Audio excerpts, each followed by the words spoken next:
Шымкент қаласы. Шымкенттен Шымкент қаласы. Мен Пәленшеева өтсе, мен тастап.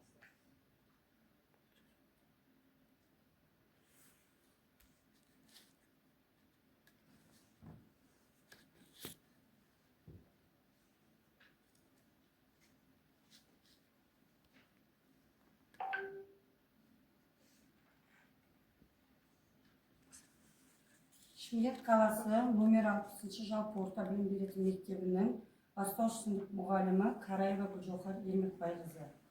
Баяндамамның тақырыбы бастауыш сынып оқушыларының функционалдық сауаттылығын дамытудағы инновациялық тәсілдер. Қазіргі білім беру жүйесінде бастауыш сынып оқушыларының функционалдық сауаттылығын дамыту маңызды міндеттердің бірі болып табылады. Функционалдық сауаттылық оқушының алған білімін күнделікті өмірде тиімді қолдана алу қабілетін білдіреді. Баяндаманың өзектілігі қазіргі заман талабы оқушыларға тек ақпарат беру емес, сол ақпаратты өмірде қолдана алуға үйрету. Функционалдық сауаттылық бұл тұлғаның сыртқы ортамен қарым-қатынасқа түсе алу қабілеті. Қазіргі жаһандану жағдайында білім беру жүйесінде қойылатын талаптар күннен күнге артып келеді. Бастауыш сынып оқушыларының тек білім алып қана қоймай, оны өмірлік жағдайда қолдана алуы. Зерттеудің мақсаты өмірлік тапсырмалар арқылы оқушылардың логикалық ойлауын және математикалық білімін практикада қолдану дағдыларын арттыру. Міндеттері: математикалық сауаттылық бағытталған тапсырмалар базасын жинақтау, сабақ барысында ойлан бірік бөліс кейс стади әдістерін енгізу, оқушылардың есептеу дағдыларын өсу динамикасын бақылау. Зерттеу қадамы: 3 қадамнан. Бірінші қадам диагностика, оқушылардың бастапқы деңгейін анықтау. Екінші қадам іс-әрекет, сабақ үдерісіне функционалдық тапсырмаларды жүйелі енгізу.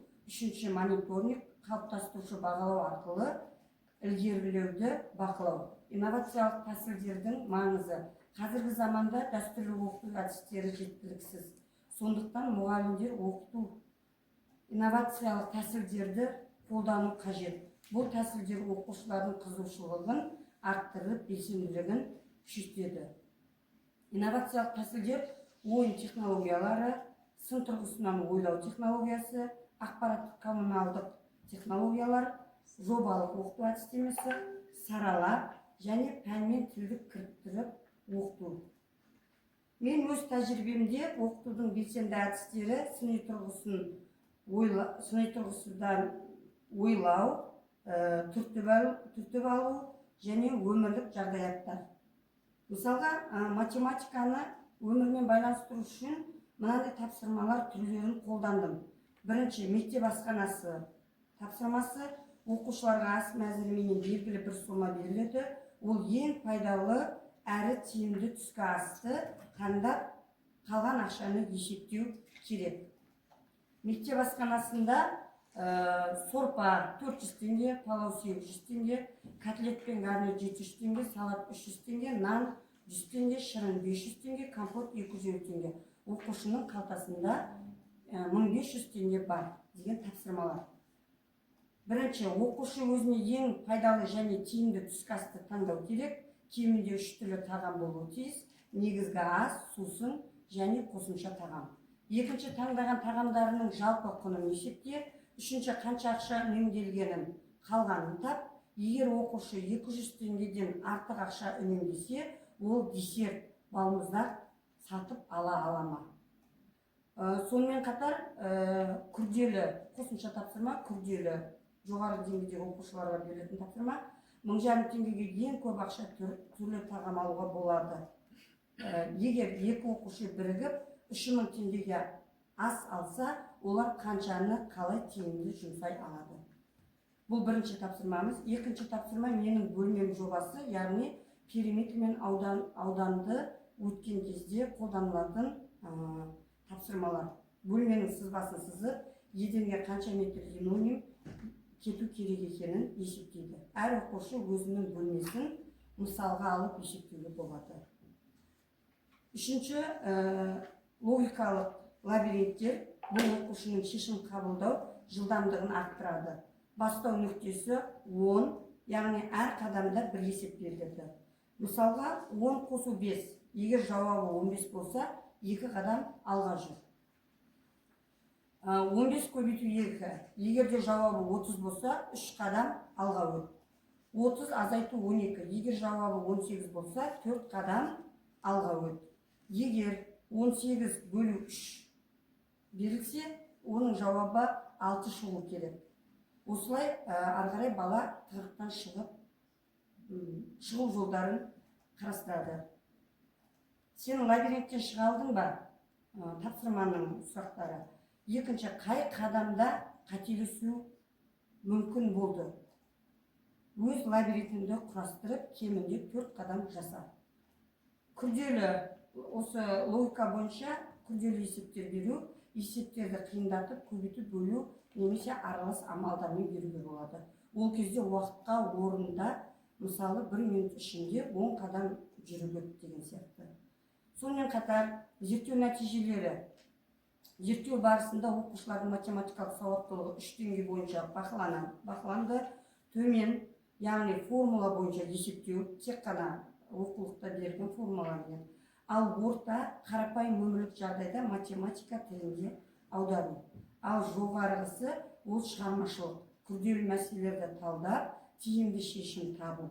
Нәтижесінде оқу жылының басында жоғарғы деңгейде оқушылар үлесі 17% болса, осы жүйелі жүре бастағаннан кейінгі көрсеткіш 32%-ға жетті.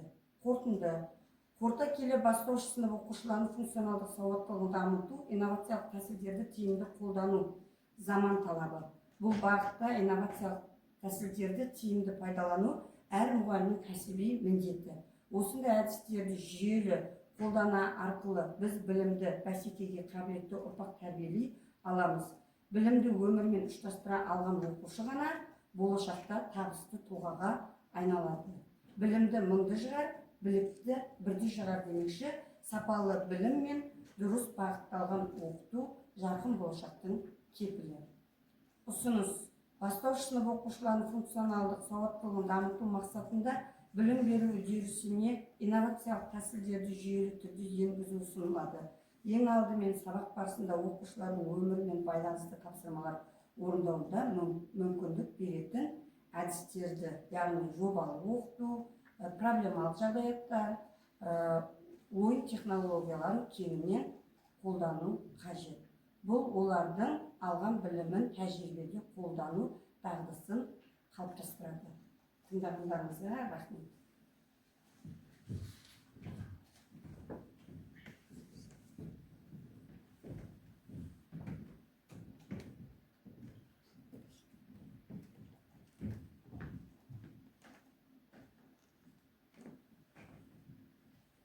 Саламатсыздар ма, құрметті әріптестер? Нөмірі 60 мектеп, жалпы орта білім беретін мектебі, Шымкент қаласы, бастауыш мұғалімі Қарайгүл Еңбекбаязова. Бүгін менің сіздерге бөлісетін тәжірибемнің тақырыбы бастауыш сынып оқушыларының шығармашылық және танымдық қабілеттерін жүйе құралдары арқылы дамыту. Неге бұл қазір маңызды? Білім берудегі парадигманың ауысуы іш пысудан қызығушылыққа. Мәселе алшақтық, дәстүрлі әдістер, заманауи бағалар. Ақпаратты қабылдау жылдамдығы, баяу кітап, лезде экран. Назар аудару ұзақтығы 8 секундқа дейін қысқарады. Оқу стилі мәтіндік, визуалды, интерактивті. Нәтиже сабақтағы іш пысу факторының өсуі. Дәстүрлі сабақ, пассивті тыңдау. Шешім жүйе құралдары. Оқу үдерісін персонализациялау. Интерактивтілік бала білімді дайын күйде алмай жасайды. Кері байланыс жиі әр балаға жекелей жауап береді. Интерактивтілік қиял шекарасын кеңейту, мәтін сурет. Нәтиже қызығушылық факторына айналдыру. Жүйе қолдану белсенді жасаушы. Бастауыш сынып баланың когнитивтік іргетасы қаланатын ең маңызды кезең. Ғылыми теориялық негіз. Тәжірибенің іргетасын құрайтын үш негізгі педагогикалық концепция. Конструктивизм. Бала білімді дайын күйде алмай, оны өзі құрастыру керек. Балаға өз идеяларын сынап көруге мүмкіндік беретін зертхана. Әлеуметтік мәдени оқушының жақын даму аймағы көмегімен кеңейеді. Мұғалім күрделі тапсырмаларды орындауға мүмкіндік. 4К модулі 21 ғасыр дағдылары.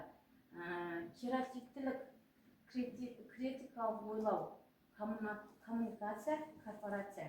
Мен жұмыс барысында бір тұтас дамиды. Жай ғана құрал емес, когнитивті дамудың катализаторы. Әдістемелік тәсілдер 4 деңгей модулі. Бірінші, лингвистикалық модель сөйлеу және мазмұндау. Екінші, эстетикалық модель сөзбен сипаттау арқылы сурет салдыру, сын есімдер мен эффективтерді қолдану. Құрылғылар. Танымдылық модель интерактивті зертхана, күрделі процестерді модульдеу және ақпаратты тексеру. Техникалық модель цифрлық сауаттылық, фронт жазу алгоритмдерін ойлау және цифрлық контент жасау дағдылары. Негізгі модульдердің жүзеге асуы, жаңа айтып кеттім, осы 4 модуль арқылы асады.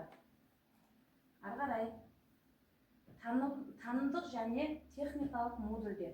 Танымдық модель интерактивті зертхана, модульдеу және тек-шек күрделі табиғи процестерді арқылы қарапайым ертегі түрінде түсіндіріп, оны оқулықпен салыстыру.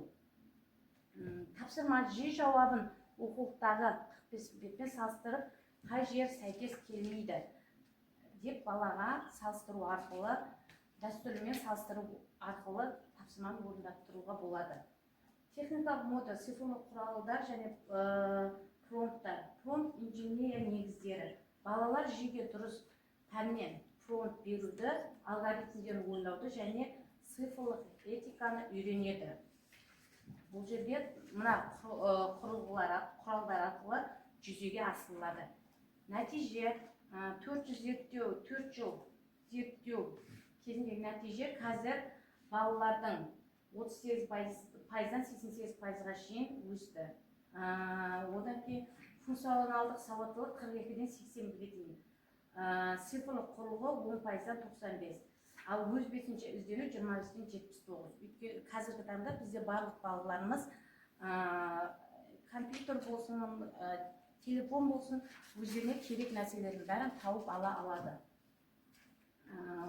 Қорытынды және ұсыныс. Негізгі түйіндер мұғалімді күшейтеді. Педагогтың орнын баспайды, оның шығармашылық мүмкіндігін шексіздікке жеткізеді. Қиялдауды ояды. Бастауыш сыныпта баланы роботтандырмайды, керісінше идеяларды жүзеге асыруға көмектеседі. 4К дағдылары осы кезде бір арнада тоғысады. Мұғалімдерге ұсыныс. Промпт инженерия оқушыларға жиі дұрыс сұрақ қоюды үйретіңіз. Сұрақ нақты болса, жауап та нақты болады. Этика және қауіпсіздік. Балаларға авторлық құқықты жеке деректерді қорғауды және шекараларын түсіндіреміз. Гибридті оқыту. Технология дәстүрлі қағаз қаламмен ұштастырамыз. Мысалға, бір ертегі құрап берсе, біз соны дәптерге көшіртіп жазып отыруымызға болады. Және де біз осы бойынша жетістікке жеткеніміз алдыңғы жылы ғылыми жобаға Arduino платформасы арқылы өзіміздің қауіпсіздік жаңағы дабылымызды алып бардық. Сол жерден 3-ші орын алдық. Құрметті әріптестер, тыңдағандарыңыз үшін көп рахмет.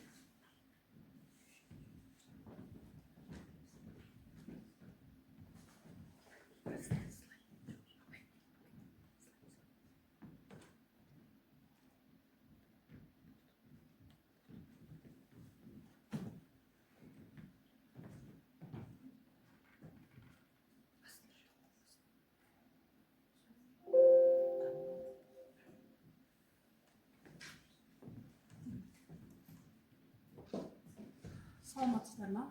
Нөмір 60 жалпы орта мектептің тарих пәні мұғалімі Тұтбаева Рауза Жақсылыққызы боламын. Бүгінгі менің тақырыбым тарих бұл хикая емес, таймлайн негізінде тарихи сторителлинг құрастыру әдістемесі деп аталады. Бұл жерде тарих бұл жай ғана сөздер емес, фактілерден, даталардан тұратынын білеміз.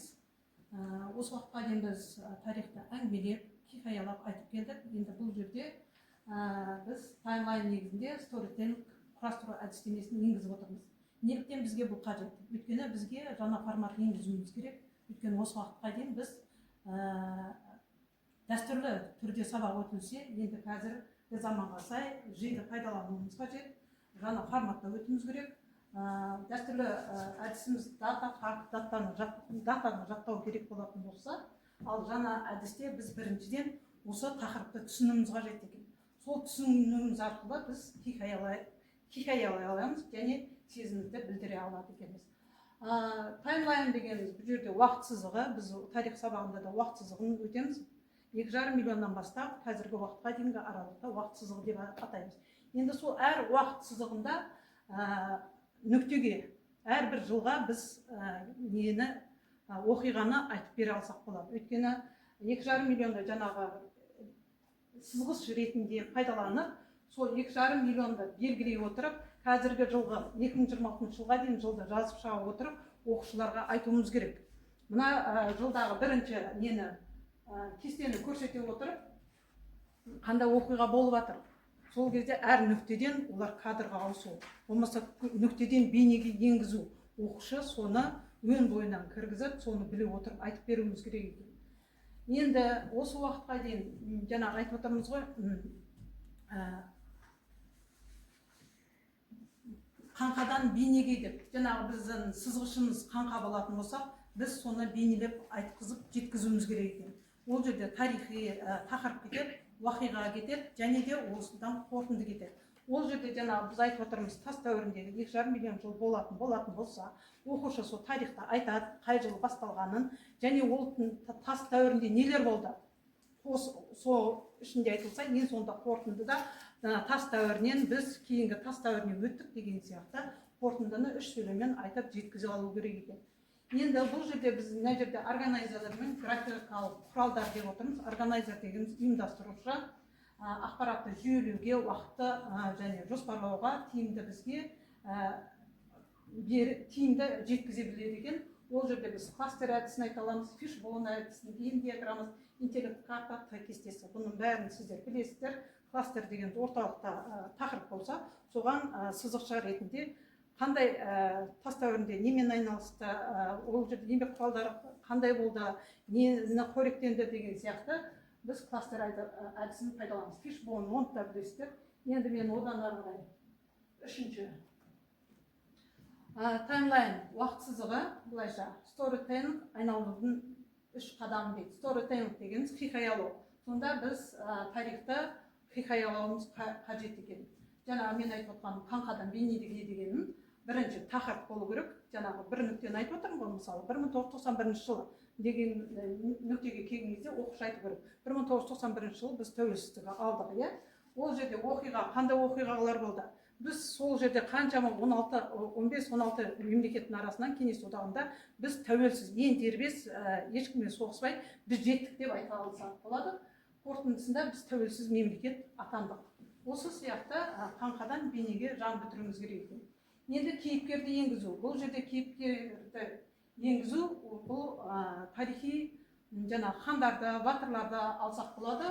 Бұл жерде әдіс тарихи эмпатияны енгізеді дейді. Бұл жерде оқушы өзі жаңағы ханның рөлінде, болмаса батырдың рөлінде болып, өзі мен Қабанбаймын, болмаса Абылай ханмын, мен 1971 жылы билік жасағам деген сияқты, 71 жылы билік жасағам деген сияқты өзінің жаңағы Сабалақ болды менің атым, жаңағы Төле бидің жылқысын бақтым деген сияқты осы жаңағы кейіпкерге еніп айтып бере алса болады.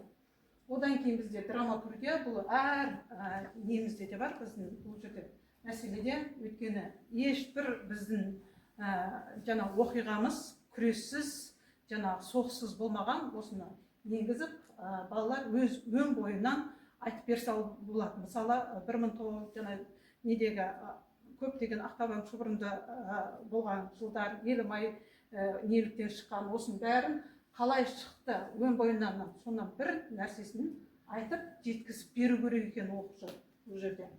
Одан кейін бұл жердегі әдістің тиімділігі оқушылардың сыни ойлауында. Оқушы әрбір деректі зерттей отырып сыни ойлай бастайды. Өзіне керекті, мысалы бір тақырыпты бердім ба, ол сол кітаппен шектелмейді, және де өзі қосымша зерттеп сыни ойлауына алып келеді екен. Коммуникативтілік, оқиғаны жүйелі, қызықты етіп баяндап беруге үйренеді, және зерттеушілік дағды хикаяны құрастырады жаңағыдай, және де осы бойынша дерек не алады екен. Енді бұл жерде бізде көптеген ғалымдардың пікірлері жазып беріп кеткен деп, графикалық органайзерлер алдын ала ұйымдастырушылар ретінде сипатталады. Жаңа ақпарат оқушының бұрынғы біліммен байланысқан ғана тиімді меңгеріледі дейді. Одан кейін бізде ең соңында қорытынды. Бұл қорытындыда бұл таймлайннан сторителлингке көшу, бұл біздегі гуманистік бағыт. Өйткені біз әңгімелейміз. Біз оқушыға тек қана қашан немесе сұраққа жауап беріп қана қоймай, бұл қалай болды, және бұл үшін не үшін маңызды деген сияқты сұрақтарға жетелеуші мүмкіндік береміз. Осылайша тарих сабағында жай ғана пән емес, ұлттық және адамзаттық құндылықтарды ұғыну мектебіне айналады екен. Біз біріншіден біз оқушыны ақпарат тасқынында адастырмай оған логикалық бағдаршам ұсынамыз.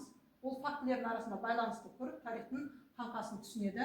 Екіншіден, кейіпкерге енгізу арқылы біз баланың жүрегіне жол табамыз. Үшіншіден, бұл оқушының бойында ғалымдар дәлелді сыни ойлау мен визуалды сауаттылықты қалыптастырады екенбіз. Жаңа 1 минуттық хикая деп отырған, және кез келген бір датаны 3 сөйлеммен хикая ретінде жеткізіп беру.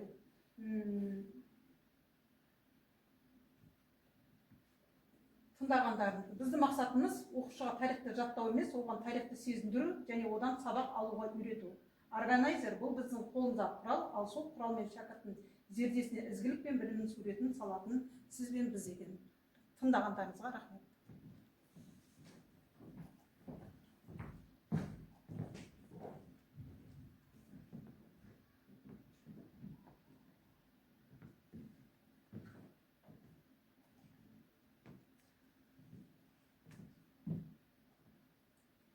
Саламатсыздар ма, құрметті әріптестер. Мен Шымкент қаласы номер 60 жалпы орта мектебінің тарих пәні мұғалімі Абдыханова Салтанат Жақсылыққызы боламын. Бүгін сіздерге ұсынып отырған баяндаманың тақырыбы жасанды интеллектіні тарих пәнінде қолданудың пайдасы мен мүмкін болатын зияны тақырыбын таныстырғым келіп отыр. Яғни тәуелсіз елдің негізгі тірегі білімді ұрпақ. Қазіргі таңда білімнің алға түсіп бәйгеден озып келетін заман екені баршамызға аян. Мемлекет басшымыздың басты назарға қойып отырғаны жастарға білім мен тәрбие беру мәселесін өткір қазіргі таңдағы осы жасанды интеллектіні сабақ барысына өн бойына енгізуді басшылыққа алып отырмыз. Яғни қазақтың кемел талантты ұлы ұстазы Ахмет Байтұрсынов елді түзеуді бала оқыту ісін түзеуден бастау керектігін екен. Яғни Қазақстан Республикасының білім беру реформасының негізгі мақсаты білім беру жүйесінің жаңа экономикалық ортаға бейімдеу. Ал дамудың негізі білім мен ғылымға кепіл тірегі болып табылатыны баршамызға аян. Яғни біз қазіргі таңда білім беру саласын жасанды интеллектті қолдану арқылы жүзеге асырып жатырмыз. Яғни жасанды интеллект компьютерлер машиналарды адам сияқты ойлау қабілетін имитациялау білдіретін технологиялар жиынтығы. Білім беру саласында жиын мұғалімдердің жұмысын оңтайландырып, оқушыға жеке көзқарас пен қарауға мүмкіндік береді. Жиынның білім берудегі рөлі өте маңызды. Ол білім беру процесін жетілдіріп, оқушының білімін тереңдетуге және оқытудың тиімділігін арттыруға көмектеседі. Яғни оқу үдерісін жобалау және өткізу кезінде тарих пәнін мазмұнын өзара кіріктіру есебінен оқушыда әлемнің тұтас бейнесін қалыптастыруға жәрдемдеседі. Білім беру мазмұнына ортақ тақырыптарды енгізу әртүрлі пәндік салаларда білімдерді кіріктіруге және сол арқылы алатын білімдердің функционалдылығына қол жеткізуге мүмкіндік береді. Зерттеушілер әрекет дағдыларын дамытуға, ғылыми таным әдістерімен танысуға жәрдемдеседі, оқушыларға танымдық қызығушылықтарын қалыптастырады. Яғни бүгін мен баяндамамда жасанды интеллекттің артықшылықтары мен кемшіліктеріне тоқталып деп отыр. Яғни артықшылықтары үлкен көлемді деректерді өңдеуге бізге көмектеседі, шешімдерді қабылдауға, тұрақты және дәлдік функцияларын атқаруға көмектеседі және көптеген салада бізге мәліметтерді тез жинақтап беруге, яғни уақыт үнемдеуге көмектеседі екен. Кемшіліктері бұл этикалық мәселелер болып табылады. Жеке деректердің қауіпсіздігі және құпиялығында кемшіліктер кездесуі мүмкін және адамдарды жұмыссыз қалдыру қаупі бар екендігін айтқым келіп отыр. Яғни жасанды интеллекті тарих пәнін пайдаланудың пайдасы деп мен қазір оқу процесін жетілдіру, яғни дербестендірілген оқу жоспарлары жиі оқушылардың білім деңгейіне сәйкес оқу мақсаттарын ұсына алады. Жеке тапсырмалар орындаған кезде оқушылардың қызығушылықтарына және білім деңгейіне қарай арнайы тапсырмалар дайындауға мүмкіндік береді және ақпаратты жылдам өңдейді, яғни біздің уақытты тиімді пайдалануымызға көмектеседі. Және бұл автоматтандырылған тестілеу оқушылардың білімін автоматты түрде бағалауға, нәтижелерін жылдам шығаруға бізге көмек ретінде алып келеді екен. Жалпы мен сабақтарымда осы 2025-26 оқу жылында ChatGPT-дің және Gemini'дің көмегіне сүйене отырып сабақтың соңғы қорытынды бөліміне келген кезде мәліметтерді оқушыларға қосымша ретінде беріп алып жүрмін. Яғни ол маған оқушыны осы пәнді терең оқуына, өзі үйінде тұжырымдама жасап маған таныстыра алатындай дәрежеге жетіп жатыр. Қазіргі таңда оқушылар қысқа түсінікке негізделген жаңағындай комикстерді құрастырып мүмкіндіктер алып жатыр. Яғни бұл менің пәнімнің терең оқуына, пәннің жаңағындай оқушыға қызықты болуына ықпал етіп жатыр. Және сабақтарында Мектебай платформасын пайдаланып көрдім. Яғни бұл жерде ролик ойындар немесе виртуалды экскурсиялар біздің жаңағындай пәнді қызықтыра алатынымызға көп мүмкіндіктер беріп отыр. Және онлайн тесттер, яғни оқушылардың білімін тексеру үшін тесттер мен сауалнамаларды алған кезде осы Мектебайдың бұған көмегі тиіп жатты. Енді бұл жасанды интеллекті тарих пәнінде оқыту процесін тиімді әрі қызықты екендігі бәрімізге белгілі, бірақ бұл мұғалімді еш уақытта алмастыра алмайды.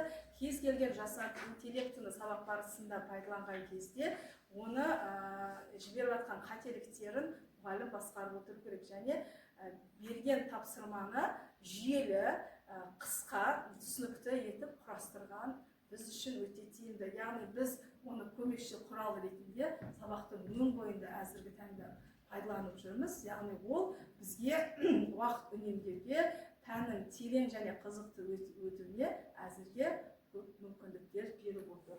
Жалпы қорытындылайтын болсам, жасанды интеллекті біздің шығармашылығымызды арттырып, дамыта алады, бәсекелестікке қарағанда серіктес ретінде әрекет етеді. Жасанды интеллект құралдары мидың шабуылын ұйымдастыруда, зерттеулерде, мазмұн жасауда көмек көрсете алады. Шығармашылықты тұншықтырудың орнына жасанды интеллект жасырын идеяларды бастап, оларды өмірге әкеле алады. Бұл мүмкіндікті қабылдау бізге де өз дағдыларымыз бен мақсаттарымызды толықтыру үшін жасанды интеллекттің стратегияларын пайдалануға мүмкіндік береді деп аяқтағым келіп отыр. Тыңдағандарыңызға рахмет.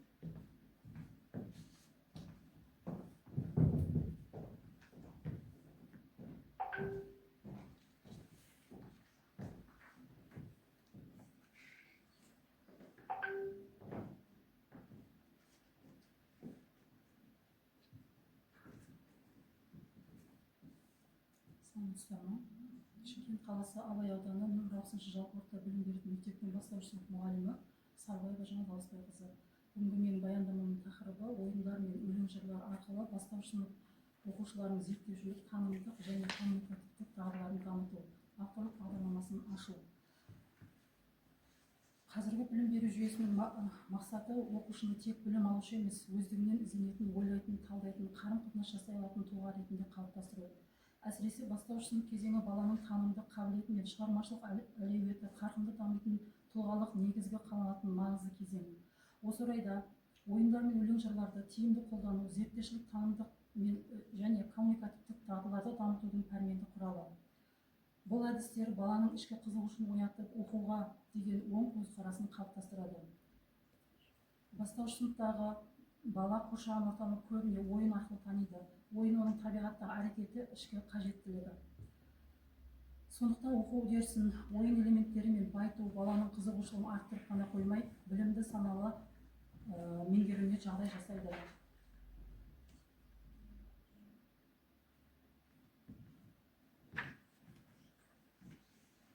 Бізде ойын зерттеушілік әрекеттің бастауы бірінші бақылау жасау, сосын екінші болжам айту, салыстыру, қорытынды шығару. Бұл жерде бақылау жасауда ойын барысында оқушылар қоршаған ортаның заттардың қасиеттерін, құбылыстар зерттейді. Болжау айту егер де деген сұрақтарға жауап іздейді, гипотеза ұсынады, нәтижесін тексереді. Салыстыру бұл жерде дидактикалық материалдар арқылы объектілердің ұқсастығы мен айырмашылығын анықтайды. Төртінші, қорытынды жасау. Жинақталған деректерді талдай отырып, заңдылықтарды өз бетімен анықтайды. Бастауыш жастағы бала үшін ойын табиғи қажеттілік. Ойын барысында оқушы бақылау жасайды, салыстырады, болжам айтады, қорытынды шығарады. Бұл зерттеушілік әрекеттің қарапайым элементтері. Мысалы, сөздік ойындар арқылы балалар тілдік құбылыстарды байқап, заңдылықтарды өз бетімен анықтайды. Зерттеушілік бағыттағы ойындарда неге, қалай, егер де деген сұрақтарда басты орында тұрады. Мұндай тапсырмалар оқушының қызығушылығын арттырып қана қоймай, оны ізденуге жетелейді. Осылайша ойын баланың таным көкжиегін кеңейтетін зертханаға айналады. Өлең жырлар танымдық белсенділікті арттыру құралы. Бұл жерде тілдік дамыту, эмоционалды әсер.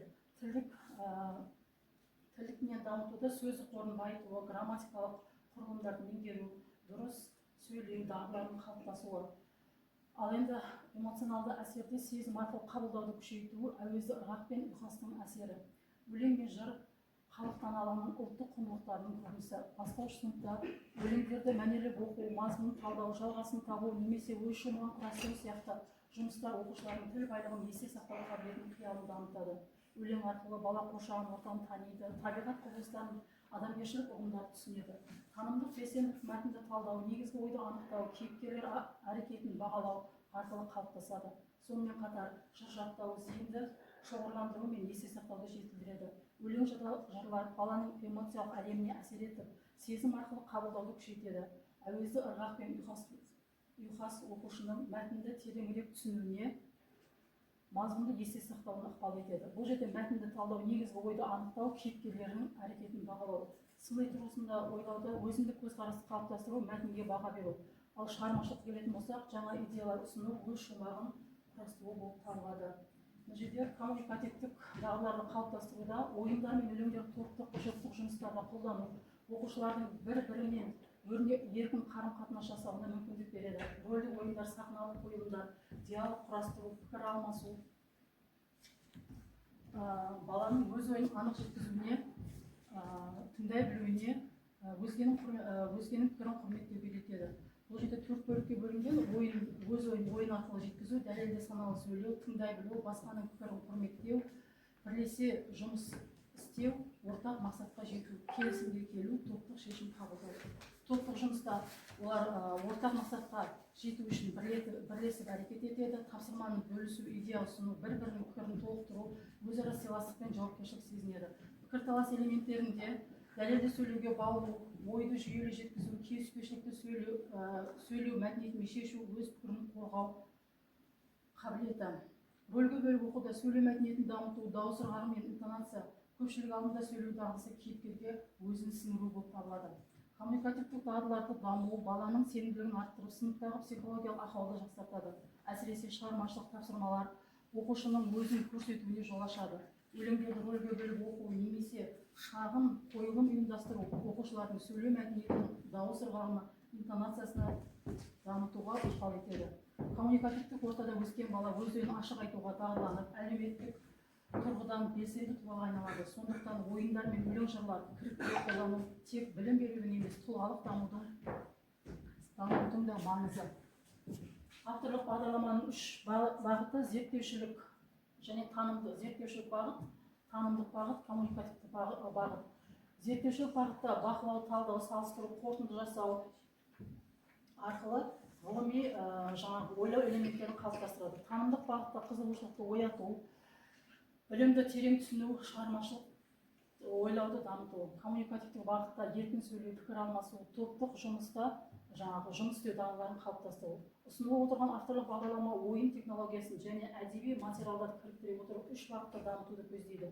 Бағдарлама әр тақырыпқа сәйкес ойын түрлері, шығармашылық тапсырмалар, шағын зерттеу элементтері енгізілген. Сабақ құрылымы баланың жас ерекшелігіне сай, қызықты әрі белсенді форматта ұйымдастырылады. Бағалау үдерісі қолдаушы сипатта болып, оқушының жетістігін ынталандыруға бағытталады. Бағдарламаның негізгі ерекшеліктері кіріктірілген мазмұн, жүйелілік, саралап оқыту. Кіріктірілген мазмұнда әр сабақта ойын мен өлең қосымша құрал емес, негізгі әдістемелік тетік ретінде қарастырылады. Тапсырмалар бір-бірімен логикалық байланыста құрылып, оқушының дағдысын біртіндеп күрделендіру қағидасына негізделеді. Жүйелік бұл тапсырмаларды бір-бірімен логикалық байланыста құрылып, оқушының дағдысын біртіндеп күрделендіруге қағидасына негізделеді. Әр сабақ алдыңғы сабақтың нәтижесі болып пайдаланады. Саралап оқыту оқушылардың қабілеті мен дайындық деңгейіне қарай тапсырмалар әртүрлі форматта ұсынылады. Біреуі бақылау жүргізсе, екіншісі талдау жасайды, үшіншісі шығармашылық жұмыс орындайды. Рефлексияға мән беру. Әр сабақ соңында оқушы өз жұмысына талдау жасап, не үйрендім, қандай қиындық болды, келесіде нені жақсартамын деген сұрақтарға жауап береді. Бұл олардың өзін-өзін бағалау дағдысын қалыптастыру, оқу үдерісіне саналы көзқарас қалыптастырады. Қолдаушы бағалау үдерісі қолдаушы сипатта болып, оқушының жетістігін ынталандыруға бағытталады. Теріс бағалардың орнына жетістіктерді атап өту, келесі қадамдарды белгілеу арқылы оқушылардың ішкі мотивациясын күшейтеді. Осылайша авторлық бағдарлама бастауыш сынып оқушыларының білімін тереңдетіп қана қоймай, оларды белсенді, ізденімпаз, еркін ойлайтын тұлға ретінде дамытуға бағытталған кешенді педагогикалық жүйе болып табылады. Ойындар мен өлең жырлардың үйлесімі бұл жерде 5 топқа бөлінген. Ойын арқылы әрекет ету, іздену мен тәжірибе, ойын арқылы ойлау, сезіну және талдау, даму және қалыптастыру. Ойындар мен өлең жырларды жүйелі қолдану бастауыш сынып оқушысының жан-жақты дамуына ықпал етеді. Бұл әдіс оқу үдерісін жандандырып қана қоймай, білімді өмірмен байланыстыра алатын, өз ойын еркін жеткізетін ізденімпаз тұлға қалыптастыруға мүмкіндік береді. Олар ойын арқылы әрекет етеді, ізденеді, тәжірибе жинақтайды, бақылайды, салыстырады, қорытынды жасайды. Ал өлең жырлар арқылы ойлайды, сезінеді, талдайды, анализдейді, қабылдайды, шығармашылық жасайды. Осы екі бағыттың үйлесімі оқушының танымдық белсенділігін арттырып, зерттеушілік қабілетін дамытады және коммуникативтік мәдениетін қалыптастырады. Нәтижесінде оқу үдерісі формальды білім беруден шығып, мазмұнды әрі мағыналы әрекетке айналады. Табысты оқудың негізі ол бастауыш кезең. Бастауыш кезеңде қаланған дағдылар баланың алдағы оқу сатыларында табысты болуына берік негіз болады. Еркін ойлау, еркін ойлайтын, сұрақ қоя білетін, пікірін дәлелдей алатын оқушы болашақта білім алуға ынталы тұлға болады. Өмірлік білім, қызығушылықпен меңгерілген білім ұзақ уақыт есте сақталады және өмірлік дағдыға айналады. Бастауыш кезеңде қаланған мұндай дағдылар баланың алдағы оқу сатыларында табысты болуына берікті негіз болады. Себебі еркін ойлайтын, сұрақ қоя білетін, пікірін дәлелдей алатын оқушы болашақта да білімді ынталы тұлға. Бұл жерде 3 бағыттың негізгі бағыт қамту және ғасыр дағдылары. Бұл жерде 3 бағыттың зерттеушілік, танымдық және коммуникативтік дағдылары. Қамту 100%, бұл жерде әрбір оқушының қабілетіне қарай саралап оқыту. 21 ғасыр дағдылары жаңа заман талабына сай тұлға қалыптастыру. Қорытындылай келе, бастауыш білім беруде ойын мен көркем сөзді үйлестіре қолдану заман талабына сай тиімді педагогикалық шешім ғана емес, сапалы білім мен саналы тәрбиенің кепілі. Сондықтан бастауыш білім беруде ойын мен көркем сөзді үйлестіре қолдану заман талабына сай тиімді педагогикалық шешім ғана емес, сапалы білім мен саналы тәрбиенің кепілі. Ойын зерттеушілік әрекеттің бастамасы, бақылау, талдау, салыстыру, қорытынды жасау, ғылыми ойлау элементтерін қалыптастыру. Өлең жыр танымдық белсенділіктің арттыру құралы, тілдік және эмоционалдық даму, қиялдың ұштап өсуі, шығармашылық әлеуеттің ашылуы, кіріктіру бұл тұлғалық дамудың шарты, коммуникативтік дағдылары, сенімділік, әлеуметтік белсенділік. Ойындар мен өлең жырларды жүйелі қолдану арқылы біз балаларды тек білім алушылар емес, өздігінен ізденетін, ойлайтын, талдайтын, қарым-қатынас жасай алатын тұлға ретінде қалыптастырамыз. Бұл болашақта сәтті тұлға қалыптастырудың негізгі шарты. Ұсыныс осы авторлық бағдарлама мектеп білім беру үдерісін енгізу арқылы бастауыш сынып оқушылардың жан-жақты дамуына жағдай жасауға болады. Тыңдағандарыңызға рахмет.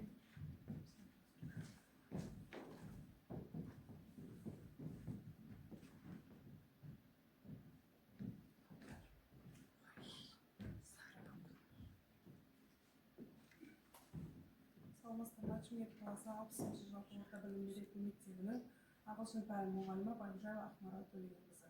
Менің бүгінгі баяндамамның тақырыбы ағылшын тілі оқытудағы жасанды интеллект құралдарының қолданудың тиімділігі мен мүмкіндіктері. Негізгі өзекті мәселелері, яғни үш кезеңнен тұрады. Оқушылардың сөйлеу, яғни спикинг дағдысын дамыту, кезіндегі психологиялық кедергілерге ұшырау, қате жіберудің қорыту сезімі. Яғни екінші, мұғалімнің әр оқушының жазба жұмысының жеке-жеке тереңдетілген кері байланыс, фидбак беруге уақытының шектеулілігі. Үшінші, сыныптағы оқушылардың деңгейі әртүрлі болуына байланысты оқу материалдарын саралап оқытудың қиындықтары. Зерттеудің мақсаты мен гипотезасы. Яғни зерттеудің мақсаты жасанды интеллекті арқылы сабақтарда құралдарының қолданылуы әдістерінде үш түрлі деңгейде қолданылуы. Яғни біз қазіргі таңда жасанды интеллект ағылшын тілінде Gemini, ChatGPT, Magic School AI, Мектеп AI деген платформа арқылы пайдаланып келе жатырмыз. Зерттеудің негізгі міндеттері жасанды интеллект 4 дағдыдан тұрады. Ағылшын тілінде listening, reading, writing, speaking осы 4 дағдыны қолдана отырып жасанды интеллектке қосу, яғни тиімді пайдалана білу. Осы зерттеудің негізгі гипотезасы, егер оқушылардың жасанды интеллекттері дұрыс шықпай қалған жағдайда оқушыларға дұрыс бағдар беру. Яғни промптты дұрыс жазу ретінде қолдану. Промпт дегеніміз, егерде бір тақырып жазатын болсақ, сол промптқа дұрыс бағдар беру. Яғни, мысалы, іс-әрекет, адамның бір мүсінді алатын болсақ, бір оқушыны немесе мұғалімді сөйлететін болсақ, соған дұрыс промпт жасау. Яғни, егерде адамның түрі, немесе киім стилі, тұруы, жан-жақта не бар, соны дұрыс жаза білдіруді, осы промптты бірінші дұрыс жазған кезде жасанды интеллекті дұрыс қолданды деген есеппен беріледі. Зерттеудің әдістемесі негізі 3 дағдыдан тұрады: дайындық кезең, практикалық кезең және қорытынды кезең. Дайындық кезең, диагностик кезеңде оқушылардың сөйлеу дағдысы, яғни 70%-ға дейінгі пайызды құрайды екен. Ал практикалық кезеңде оқушылардың, яғни қандай платформада қолданылатын, Gemini немесе ChatGPT, болмаса қазіргі таңда Мектеп AI, Magic School AI платформасының қалай пайдаланудағы кезеңді айтады екенбіз. Қорытынды кезінде, evaluation кезеңді айтамыз. Яғни ағылшын тілінде нәтижеде, егерде сөйлеу дағдысы аз болатын болса, соның нәтижесін көрсете білуді айтады екен. Функционалдық сауаттылықтың дамыту кезеңді жасанды интеллекті жұмыстарының оқушылардың, яғни оқушылардың өзінің сөйлеу дағдысы төмен болғандықтан, яғни жасанды интеллектіге промптты дұрыс бағдар бере отырып, сабақты одан да жоғары, яғни өзінің істеген іс-әрекетін көрсете алмаған кезде жасанды интеллекті арқылы қолдануға болады. Яғни өзінің істеп жатқан жұмысын одан да жоғары дәрежеде көрсете білуді айтады екен. Қорытындылай келетін болса, бұл тек қана жасанды интеллектімен ғана пайдалана отырмай, мұғалімнің бағдар беруіне байланысты болады екен. Тыңдағандарыңызға рахмет.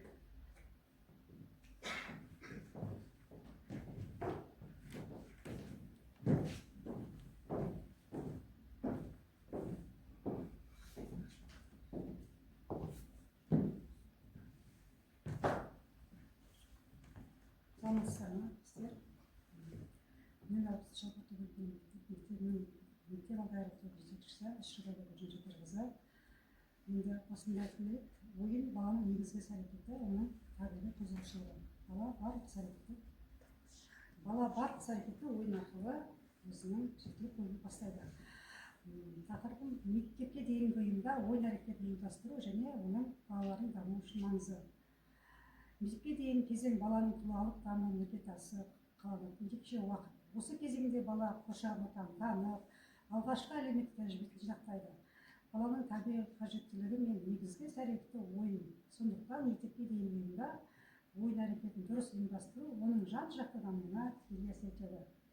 Ойын арқылы бала өз мүмкіндіктерін байқап, қоршаған әлеммен өзара әрекеттесуді үйренеді және түрлі өмірлік жағдаяттарды модельдейді. Бұл оның ойлау қабілетінің дамуына, тілінің жетілуіне және әлеуметтік бейімделуіне ықпал етеді. Сонымен қатар ойын баланың қызығушылығын оятып, танымдық белсенділігін арттырады, өздігінен әрекет етуге және шешім қабылдауға үйретеді.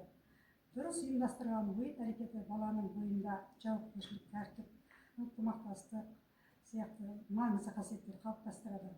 Ойын барысында бала өз эмоциясын басқаруға, өзгені тыңдауға, өз пікірін білдіруге дағдыланады.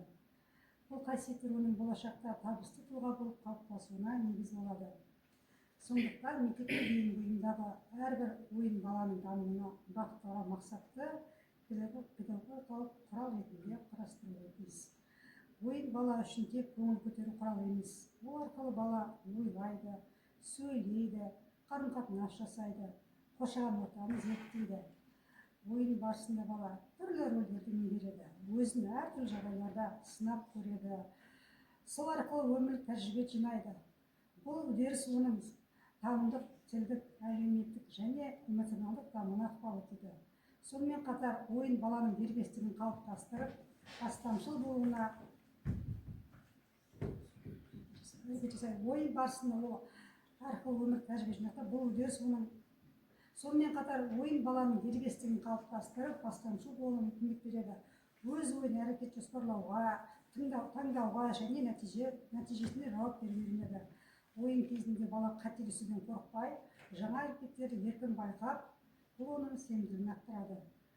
Ойын арқылы балалардың қиялы дамып, шығармашылық қабілеттері ашылады. Олар өз ойынан жаңа сюжеттер құрастырып, түрлі шешімдер табуға тырысады. Бұл баланың логикалық ойлауын жетілдіріп қана қоймай, оның шығармашылық әуелерін арттырады. Сондай-ақ ойын барысында балалар бір-бірімен тығыз әрекеттесіп, өзара әрекеттесіп, келісімге келуі, ортақ шешім қабылдауы, ережелерді сақтауды үйренеді. Бұл олардың қоғамда дұрыс қарым-қатынас орнатуына, ұжымда өзін еркін сезуіне негіз қалайды. Мектепке дейінгі ұйымда ойын әрекетін ұйымдастыруда тәрбиешінің рөлі ерекше. Педагог балалардың жас ерекшелік қызығушылықтарын ескере отырып, ойын мазмұнын дұрыс таңдай білуі тиіс. Сонымен қатар ойынға қолайлы, қауіпсіз және дамытушы орта қалыптастыру маңызды. Балалар еркін ойнай алатын, өз ойын ашық білдіретін ортада ғана олардың шығармашылық белсенділігі артады. Тәрбиеші ойынға жетекшілік етіп қана қоймай, бағыттаушы, ұйымдаушы ретінде әрекет етеді. Сонымен бірге тәрбиеші ойын барысында балаларды бақылап, олардың жеке ерекшеліктерінің қабілеттерін және қажеттіліктерін анықтайды. Қажет жағдайда ойын мазмұнын байытып, жаңа элементтер енгізіп, балалардың қызығушылығын сақтап отырады. Ол ойын арқылы білім беру міндеттері де шебер үйлестіріп, баланың дамуына бағытталған мақсаттарды жүзеге асырады. Тәрбиеші балалар арасында қарым-қатынасты реттеп, жағымды психологиялық ахуал қалыптастыруға ықпал етеді. Ол әр баланың ойынға белсенді қатысуына жағдай жасап, ұялшақ немесе тұйық балаларда біртіндеп ойынға тартуға ықпал жасайды. Бұл олардың өз сенімін арттырып, әлеуметтік ортаға бейімделуіне көмектеседі. Осылайша тәрбиешінің кәсіби шеберлігімен дұрыс ұйымдастыру ойын әрекетінің тиімділігін арттырып, баланың жан-жақты дамуына негіз болады. Ойын барысында балалардың ойлау қабілеті дамып, зейін мен есте сақтау қабілеті жетіледі. Сюжеттік рөлдік ойындар арқылы олар сөздік қорын байытып, өз ойын еркін жеткізуге үйренеді. Сонымен қатар балалар бір-бірімен қарым-қатынас жасап, өзара түсіністікте, ынтымақтастықта ережелерді сақтауға дағдыланады. Ойын олардың эмоцияларын білдіруге, өз сезімдерін басқаруға да көмектеседі. Бұл баланың тұлғалық қалыптасуы үшін маңызды факторлардың бірі. Бұдан бөлек, ойын баланың зейін тұрақтандырып, тапсырмаларды орындауда табандылыққа үйретеді. Ол мақсат қоюға, сол мақсатқа жету жолдарын іздеуге және өз әрекетін реттеуге дағдыланады. Ойын жағдайында бала өз мүмкіндігін бағалап, жетістігіне қуанып, сәтсіздіктерден сабақ алуды үйренеді.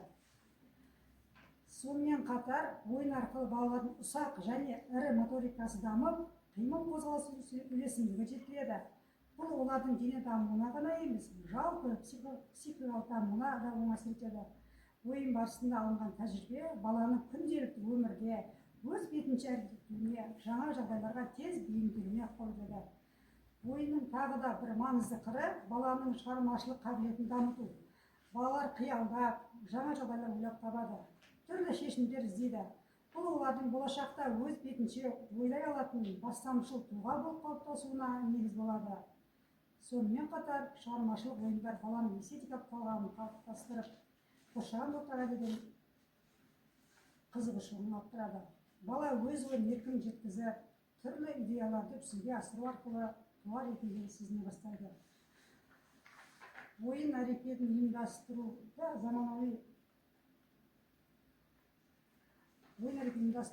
заманауи білім беру технологияларын ықпалдастырудың маңызы STEM элементтерін ойынмен ұштастыру арқылы балалардың зерттеушілік дағдылары дамып, себеп-салдарлық байланысы түсінуі тереңдейді. Мысалы, қарапайым тәжірибелерді ойын түрінде ұйымдастыру баланың қызығушылығын арттырып, білімді тәжірибе арқылы меңгеруге мүмкіндік береді. Сонымен бірге цифрлық ресурстарды орынды қолдану оқу үдерісін жандандырып, баланың ақпараттық қабылдауын жеңілдетеді. Ойын арқылы балалармен бағалауды тиімді жүргізу, тәрбиеші ойын барысында баланың жетістіктерін бақылап, дер кезінде кері байланыс береді. Бұл баланың оқу мотивациясын арттырып, өз жетістігін сезінуіне ықпал етеді. Мұндай бағалау түрі баланың жеке даму динамикасын анықтауға, оның күшті және әлсіз тұстарын дер кезінде түзетуге мүмкіндік береді. Ата-аналармен серіктестікте маңызды рөл атқарады. Үй жағдайында да ойын әрекетін жалғастыру арқылы баланың дамуы жүйелі сипат алады. Тәрбиеші ата-аналарға қарапайым ойын түрлерін ұсынып, баламен бірге сапалы уақыт өткізудің маңызын түсіндіреді. Бұл өз кезегінде отбасы мен балабақша арасындағы байланысты нығайтып, баланың дамуына бірлескен ықпал етуге қамтамасыз етеді. Сондай-ақ инклюзивті ортада ойынның маңызы ерекше. Әртүрлі білім беру қажеттілігі балалар ойын арқылы бір ортада әрекет етіп, бір-бірін түсінуге, қабылдауға үйренеді. Бұл олардың әлеуметтік бейімделуін жеңілдетеді. Ойын барысында әр бала өз мүмкіндігіне қарай қатысып, жетістікке жету тәжірибесін сезінеді. Бұл өзіне деген сенімділік арттырады. Енді тағы да тоқталып кетейін дағдыларды. Танымдық дағды математика сабағына қатысты. Ойын барысында балалардың ойлау, зейін, есте сақтау қабілеттері белсенді дамиды. Әртүрлі ойын тапсырмалар арқылы олар ақпаратты қабылдау, оны өңдеу және дағдыларды меңгереді. Балалар салыстыру, талдау, жинақтау, қорытынды жасау сияқты логикалық операциялар орындай отырып, себеп-салдарлық байланыстар түсінуге үйренеді. Сонымен қатар дидактикалық және дамытушы ойындар олардың проблеманы шешу, шешім қабылдау және зерттеушілік қабілеттерін қалыптастырады. Сөйлеу тілінің дамуы. Сюжеттік рөлдік ойындар барысында балалардың сөздік қоры кеңейіп, байланыстырып сөйлеу дағдылары қалыптасады. Олар кейіпкерлердің рөлін сомдай отырып, түрлі жағдаяттарда тіл қарым-қатынасқа түседі. Сұрақ қою, жауап беру, өз ойын жүйелі жеткізуге үйренеді. Сонымен қатар, ойын кезінде дұрыс дыбыстау, сөйлем құрастыру, диалог және монолог жүргізу қабілеттері дамиды. Ойын барысында балалар жаңа сөздерді табиғи ортада меңгеріп, оларды орынды қолдануға дағдыланады. Өзара қарым-қатынас кезінде пікір алмасу, келісу, дәлелдеу сияқты тілдік әрекеттер қалыптасады. Әлеуметтік даму.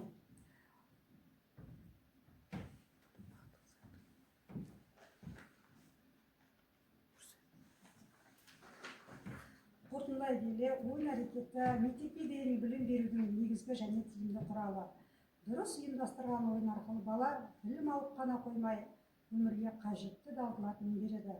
Мектеп алды даярлық тобының жетекшісі ретінде мен әр баланың қызығушылығын ескере отырып, ойын арқылы оқытуға басымдылық беремін. Ойын барысында балалар белсенділігі артып, оқу үдерісіне табиғи әрі қызықты түрде жүзеге асады.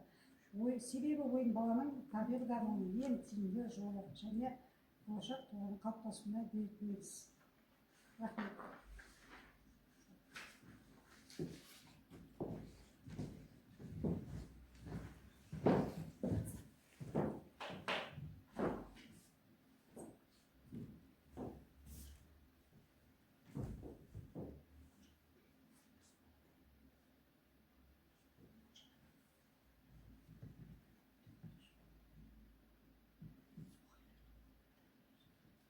Саламатсыздар ма, қымбатты әріптестер? Менің атым Үсіпбаева Гүлжан, бастауыш сынып мұғалімі, зерттеуші педагог боламын. Бүгінгі баяндамаға тәжірибелік рефлексивтік тәжірибелік алаңға алып келген баяндаманың тақырыбы бастауыш сынып оқушыларына логикалық ойлауын дамыту, авторлық жұмыс дәптеріне рефлексивті талдау. Бұл баяндаманың басты өзекті мақсатым осы жұмыс дәптерін қолдану арқылы, өзімнің авторлық жұмыспен жасалған жұмыс дәптерін қолдану арқылы өзімнің жұмысымды, яғни өзімнің педагогикалық шеберлігімді ары қарай дамыту болып табылады. Оқушылардың логикалық ойлау, математикалық құзыреттілігін арттыру мақсатында логикалық ойлауға 30 сабақ атты арналған осындай жұмыс дәптерін жасадым. Бұл сабақ 30 тақырып және 4 қорытынды тақырыптардан тұрады. 30 сабаққа арнап, яғни аптасына бір мәрте жүргізіледі. 34 оқу аптасына арналып жасалынған.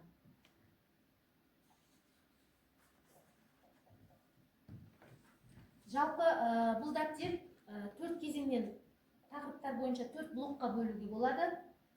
Ол бірінші блогымыз математикалық модельдеу және кеңістік ойлау, яғни бірінші 90-ның блогы болып аталады.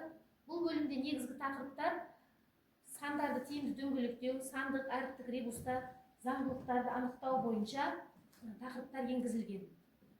Яғни жалпы оқушыларды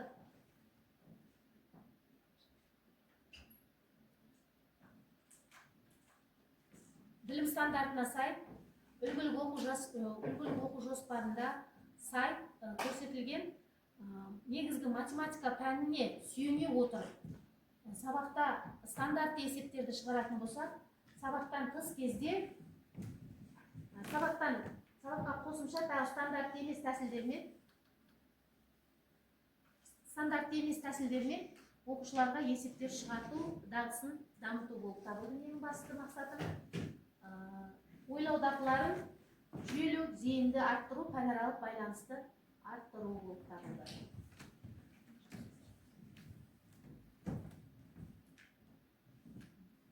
Мына жаңа атап өткендей, бірінші блок, бірінші 90 математикалық модельдеу деп аталады. Мұнда ребустар, заңдылықтар, геометриялық фигуралар санау сияқты тақырыптар енгізілген.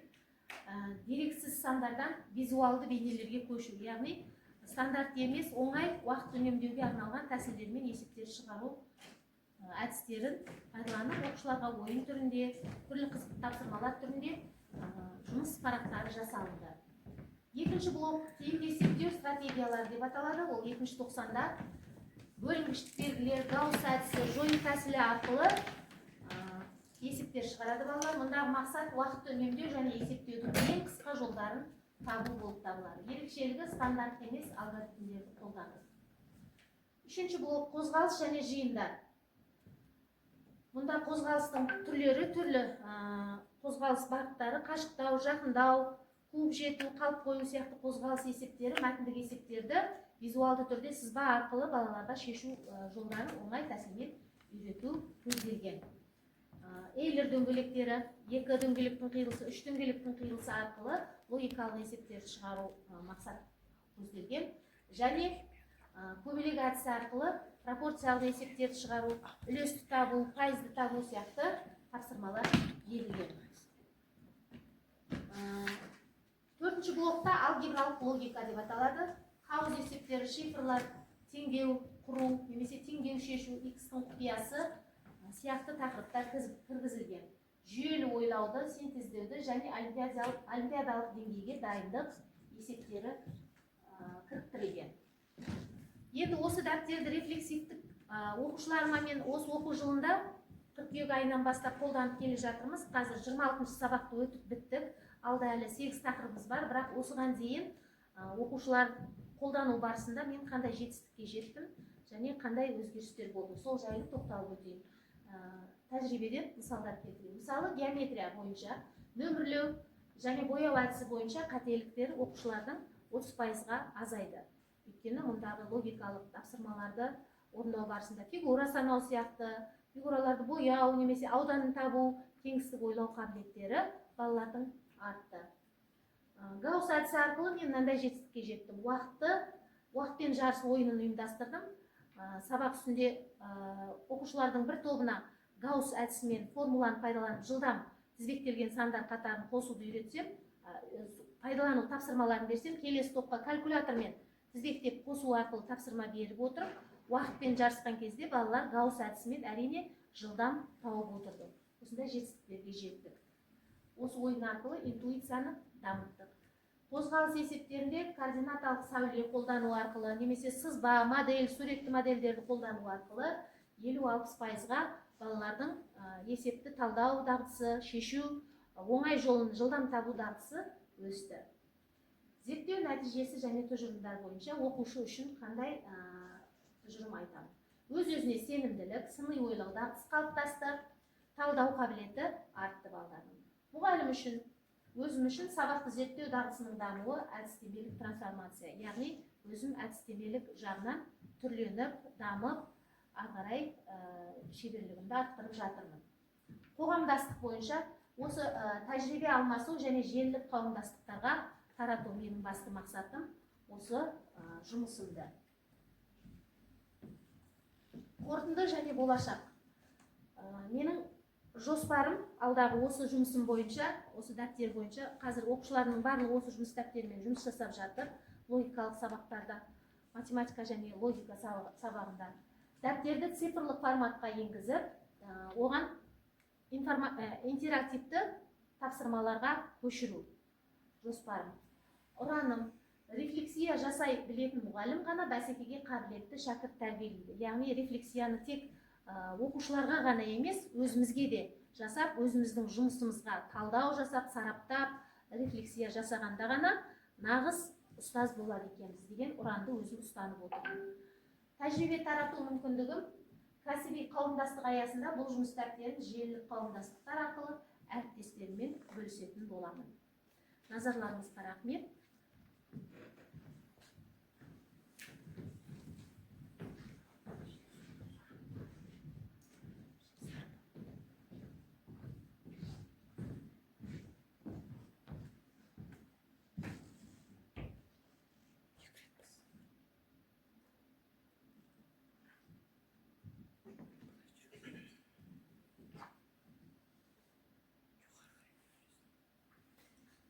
Сәлеметсіздер ме әріптестер? Мен номер 60-шы жалпы орта білім беретін мектебінің қазақ тілі мен әдебиет пәні мұғалімі Оралбекова Гүлназ Күзембайқызы. Менің бүгінгі баяндамамның тақырыбы жазылым дағдыларын дамытудың тиімді әдістері деп аталады. Өйткені қазіргі таңда оқушылардың арасында жазылымға байланысты тапсырмалар өте аз қолданылады. Өйткені қазір білім жүйесі сыни ойлауға бағытталғандықтан көбінесе ауызша жауап бергенді жақсы көріп тұрады балалар. Сосын өздерінің арасында кейбір әріптерді тастап кетіп, өздері біліп тұрса да қысқа жазуды әдетке айналдырып алған. Соған байланысты, мысалы, сәлем деген сөзді сымы деп жазып кете салады. Соған байланысты мен жазылым дағдыларын дамытуға байланысты сіздерге әдіс тәсілдерді ұсынғым келіп отыр. Жалпы мұғалім, жалпы білім беретін мектеп бұл баршаға ортақ әлеуметтік институт. Іс жүзінде мұғалімнен білім алмайтын, үлгі өнегесін көргізбейтін өскелең ұрпақ болмас. сонымен қатар қазақ тілі мен әдебиет пән мұғалімдерінің кәсіби білімі деңгейі биік болмаса, онда ұрпақтың да сауатты жазып танымының өсе қоюы екіталай. Сондықтан қазақ тілі әдебиетінің мұғалімдері осы сауатты жазуға оқушыларды үйрететін бірден бір тұлға деп есептеймін.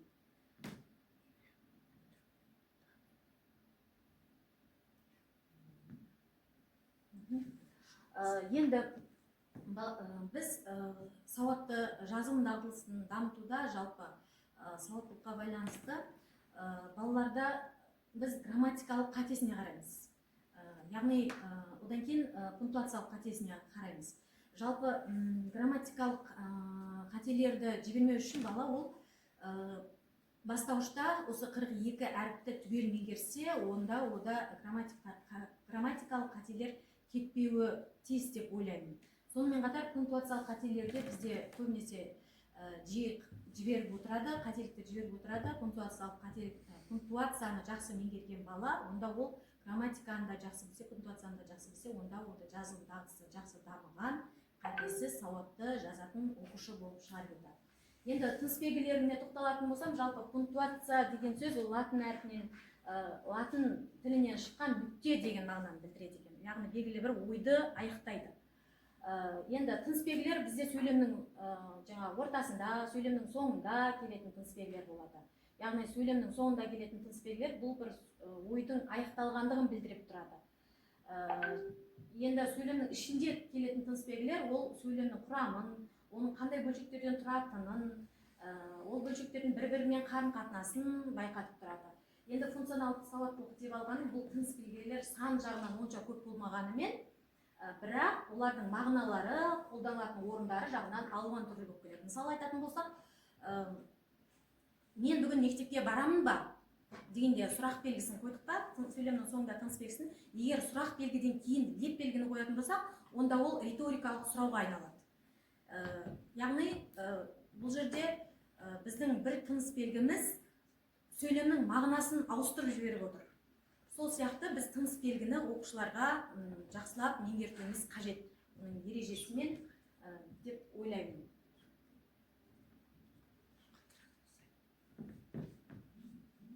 Ал енді мен сіздерге жазылым дағдыларын дамытуға байланысты мынандай әдістерді ұсынғым келеді. Жалпы бала сабақта, әр сабақта тапсырмалардың, жазылым тапсырмаларынан көбінесе жазбай қояқшы, ауызша айта салайықшы деген сияқты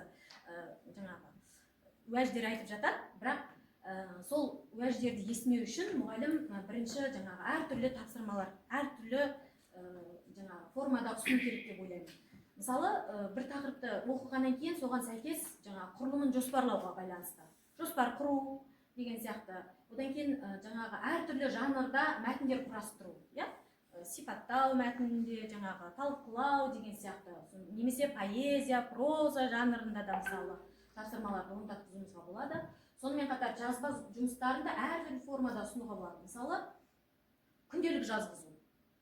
Бір тапсырмаға байланысты күнделік жазғызу. Немесе хат жазу, бір кейіпкерге хат жазу деген сияқты. Немесе пікір жазу, бір шығармаға пікір жазу деген. Немесе диалог, монолог құрастырғандарда балалар жалықпайды, әртүрлі формада ұсынылғаннан кейін. Немесе кесте арқылы, немесе кластер арқылы түсіндіріп, солай жазып берсе де болады. Бұл да жазылым дағдыларына жатады. Сонымен қатар эссе жазу. Эссе жазу әрине ол оқушының өзінің пікірі, жеке пікірі болғандықтан, эссенің де түрлері бар негізінде. Бірақ көбінесе талқылау, әдеби талқылау эсселерін балалар жақсы қызығып жазады. Және аргумент келтіреді оған міндетті түрде, дәлел келтіреді. Сонымен қатар бізде қазір 8-ші сыныптарда өтіп жатырмыз перифраз. Перифраз, яғни редакциялау, түзету, енгізу, басқаша өзгеше жазу деген сияқты.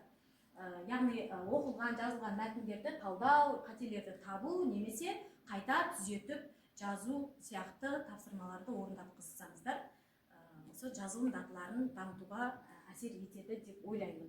Жалпы қорыта келе, егер бала тақырыпты толық түсінген болса, ол жазылымда қиналмайды деп ойлаймын. Жазылымда қиналмайды, ол тақырыпты толық меңгерген болса, егер ол. Сонымен қатар сол тақырып бойынша, егер шығарма немесе мазмұндама эссе жазуда мысалы материалдарды жинақтап жүрсе ол шығармаға сол тақырыпқа байланысты, онда ол кезде де ода қиындық туындамайды деп ойлаймын оқушыда. Жоспар құрғанда да сол бойынша өзінің білімі бойынша жоспар құрып, ойын тиянақты, нақты, дәлелді жеткізе алады деп ойлаймын. Сонымен қатар тек қана ізденіп қана қоймай, әдеби тіл нормаларын, яғни ережелерді, қазақ тілі мысалы қос сөздерді дегіс арқылы жазу керек па деген сияқты, қысқартылған сөздерді үлкен бас әріптермен жазу керек деген сияқты, сондай әдеби тіл нормаларын да білсе, онда балада жазылым дағдылары дамып, ол жаңағы жазылуға берілген тапсырмаларда оған ешқандай қиындықтар туындамайды деп ойлаймын. Рахмет тыңдағандарыңызға.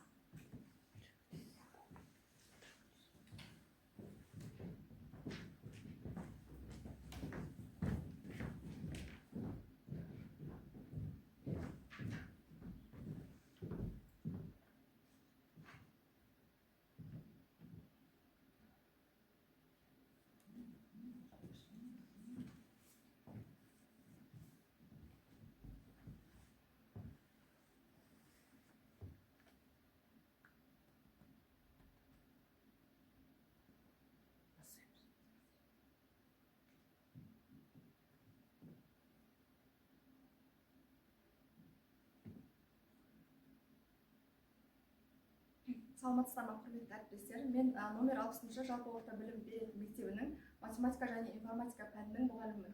Жалпы бүгін менің алған баяндамамның тақырыбы заманауи цифрлық білім беру жағдайындағы математика және информатика мұғалімінің кәсіби дамуы және 8-ші сынып оқушыларының мотивациясын арттыру жолдары.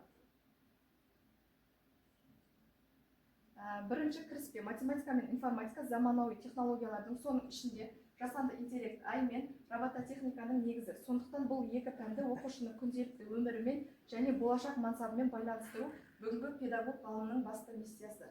Математика мен информатика пәндері логикалық ойлау, алгоритмдік мәдениет және де цифрлық сауаттылықты қалыптастырудың құралдары. Бізде математика және информатика пәндері бір-бірімен өте тығыз байланыста. Біз математика пәнінде информатика пәнін және информатика пәнінде математика пәніндегі тапсырмаларды пайдаланамыз.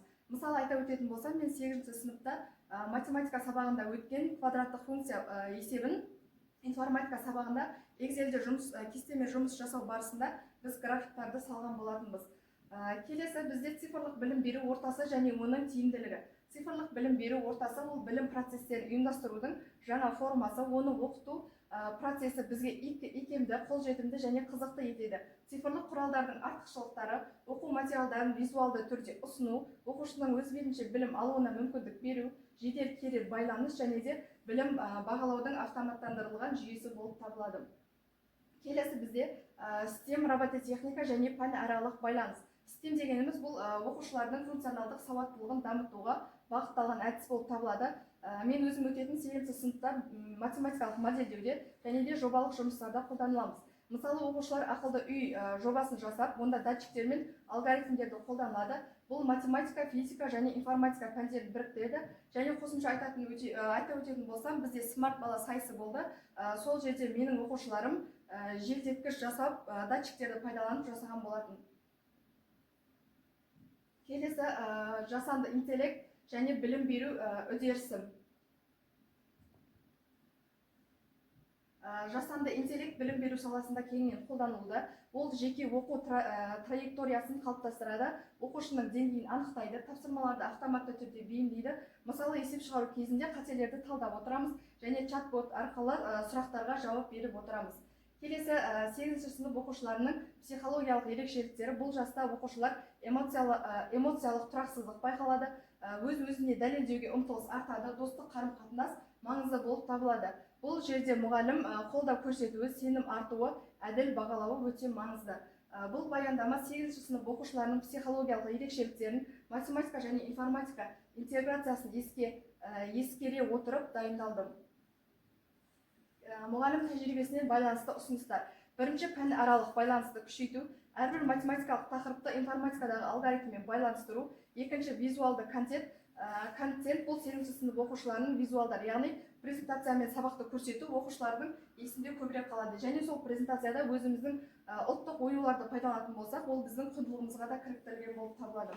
Үшінші кері байланыс. Оқушылардың пікірін цифрлық сауалнамалар, яғни Google форма арқылы сияқты бірнеше цифрлық сауалнамалар арқылы алып отыруға болады. Төртінші, қателікпен жұмыс мәдениеті. Мысалы, бізде математика сабағында есеп шығару барысында көптеген қателер кетуі мүмкін. Сол кезде оқушыларға қатты ұрсып емес, болашақта даму мақсатында деп түсіндіретін болсақ, бізге оқушыларды қалыптастыруға жақсы әсерін тигізеді. Енді осы мен әдіс тәсілдерді қолдана отырып мен не әкелемін? Мен үшін тәртіп орнату өте маңызды. Тәрбиесіз берілген білім адамзаттан қашырауы. Математика және информатика пәндерінің білім деңгейін көтеруге атсалысамын. Жетістікке бағытталған тәрбие және білімге сенемін. Жас ерекшеліктеріне сай білім және тәсіл қолданамын. Келесі, оқушылардың мотивациясын арттыру жолдары. Мотивация дегеніміз бұл оқу сапасының негізгі факторы болып табылады. Жалпы мотивацияның екі түрі бар: ішкі мотивация және сыртқы мотивация. Ішкі мотивация дегеніміз пәнге деген шынайы қызығушылық, танымды қажеттілік болып табылады. Ал сыртқы мотивация дегеніміз баға алу, ата-анасының мақтауы, болашақ мамандыққа деген қызығушылық болып табылады. Біз осы жерде цифрлық құралдарды қолдана отырып, сыртқы мотивацияны ішкі мотивацияға айналдыруға көмектесеміз. Келесі, жеке мақсаттар қою және жетістіктерді тану. Оқушы есеп шығарып талқыланып жатқан кезде оқушыларды мақтап отыру өте маңызды. Оқушылардың қызығушылықтарына сай білім беру. Мысалы, біз сабақ барысында өмірде болып жатқан жағдайлармен салыстырып, немесе сол өмірде болып жатқан жағдайларды қоса пәнге кіріктіріп шығаратын болсақ, оқушыларға ол кезде сабақ түсінікті болады деп ойлаймын. Келесі, инновациялық оқыту әдістері. Оқытудың инновациялық әдістері дегеніміз бұл сабақта ең озық технологиялардан пайдалану. Оның 4 түрі бар. Бірінші, жобалық оқыту. Ол жерде оқушылар нақты мәселені шешіп отырады. Яғни жоба жасау арқылы жұмыс істеп отырады. Екінші, ойын технологиясы. Бұл жерде әр сабақта ойындар арқылы оқушыларға сабақ қызық өтіп отырады. Үшінші, диалогтық оқыту. Бұл жерде оқушы ойлау қабілеті дамиды. Төртінші, визуалды әдіс. Ақпаратты жақсы қабылдап отырады. Яғни жаңағы айтып өткен презентацияда көрсету барысында оқушылар ақпараттарды жақсы қабылдап отыратын болады. Практикалық мысалдар. Бұл жерде өзімнің практикамнан алынған мысалдар. Оқушыларды топқа бөлуінде бірнеше түрі бар. Мысалы, мен санау, құндылық және жиі құралдар арқылы топқа бөлуді ұсынар едім. Бұл жерде санау әдісі дегеніміз оқушылар шеңбер болып тұрады. 1, 2, 3 деп 3-ке дейін санап, өздерінің топтарына жайғасатын болады. Екінші, бізде құндылық бойынша топқа бөлу, құндылық атаулары арқылы топқа бөлінеді. Одан кейін тәрбие сағатына арналған қызықты әдістердің бірі, жиі қолдана отырып оқушылардың суреттерін болашақтағы мен тақырыбында арналған суретпен болашақтан хат атты мотивациялық хат ұсындым. Бұл оқушыларға өте ерекше әсер қалдырды деп ойлаймын. Бұл жерде оқушылардың қазіргі суреттерінен алынған сурет ChatGPT-дан промпт алынды. Сол арқылы оқушыларға болашақтағы мамандығы бойынша сурет жасадым. Осы менің практикамдағы жұмыстар.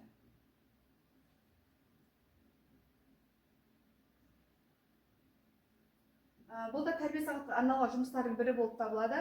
Бұл тәртіппен білім әдісі деп аталынады. Бұл әдісте оқушыларды 3 топқа бөліп қағаз беріледі. Мына бірінші топтың жасаған жұмысы. Бұл жерде бірінші топ қағазды қолымен қиып бала бейнесін жасайды. Ал мына жерде екінші топтың жасаған жұмысында оқушылар қаламмен бала бейнесін сызып, парақты қолмен қию арқылы жасайды. Ал үшінші топ жасаған суретте, яғни бала бейнесінде, олар қайшында және суретте де қолданылады. Бұл жерде тәртіп пен білімнің балаға өте маңызды екені.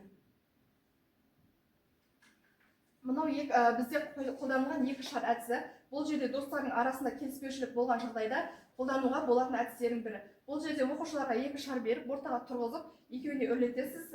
Екеу үрлеп болғаннан кейін біреуі шарды жарады. Яғни түйін, достар арасында реніш болған жағдайда ашуланып жаман сөз айтпай, сабыр сақтап, дұрыс шешім қабылдау маңызды. Қорытынды. Әр оқушы жеке әлем, мақсатым сол әлемді жарқырату. Заманауи мұғалім жаңашыл шығармашыл тұлға. Ол оқушыны тек оқытып қана қоймай, болашаққа бағыттайды. 8-ші сынып оқушысымен жұмыс істеу, бұл олардың бойындағы жастық, максимализмді сындарлы арнаға бағыттау. Математика және информатика мұғалімі әрі сынып жетекшісі ретінде біздің міндетіміз баланы тек формуламен қаруландыру емес, оны өзгермелі әлемде тез бейімделетін, сыни ойлай алатын және өз құндылықтарын сақтайтын тұлға етіп тәрбиелеу. Назарларыңызға рахмет.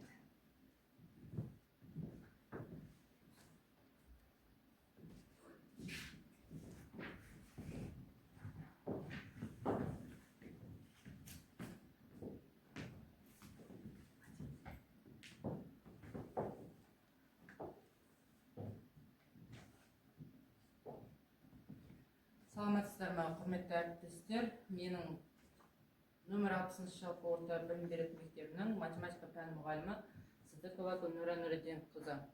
Менің бүгінгі тақырыпта баяндама тақырыбым математика пәнін оқытуда оқушылардың зерттеушілік қабілеттерін дамыту әдістемесі.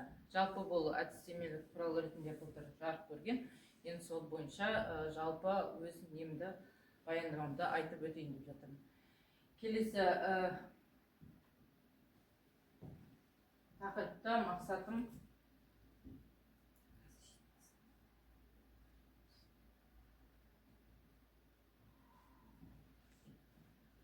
яғни математика сабақтарында сыныптан тыс жұмыстарда оқушылардың танымдық белсенділігін арттыру және олардың зерттеушілік қабілеттерін дамытудың тиімді әдіс-тәсілдерін негіздеу және әдістемелік нұсқау ұсыну. Жалпы бұл жерде біз тек қана сабақта ғана пайдаланып қоймай, оларды қосымша өздеріне тіпті басқа да тапсырмалар беру арқылы оларды өз пәнімізге қарай тартып, солардың зерттеу қабілеттерін дамыту. Оқушылардың, яғни бұл жерде міндеттеріміз оқушылардың зерттеушілік әрекетін тек педагогикалық жағынан емес, психологиялық тұрғыда да ерекшеліктерін айқындау.